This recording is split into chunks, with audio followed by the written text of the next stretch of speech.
Dnes som sa akurát dostal ku našej spoločnej fotke zo základnej školy spred 17 rokov a vyzeralo to nejako takto.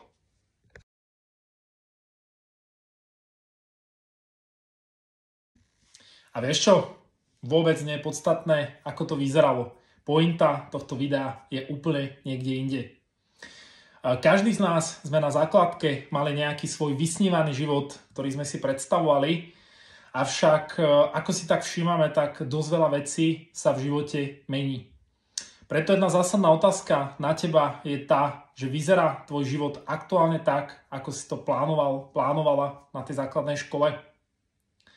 Lebo častokrát o tom, ako vyzerá náš život, tak rozhoduje niekoľko rozhodnutí a niekoľko okamihov v našom živote. A pokiaľ nie si spokojný alebo spokojná s tým, ako to v súčasnosti máš, tak kľudne daj mi vedieť a môžeme sa pobaviť, že akými spôsobmi sa to dá zmeniť. Samozrejme, má ešte pekný zvyšok dňa.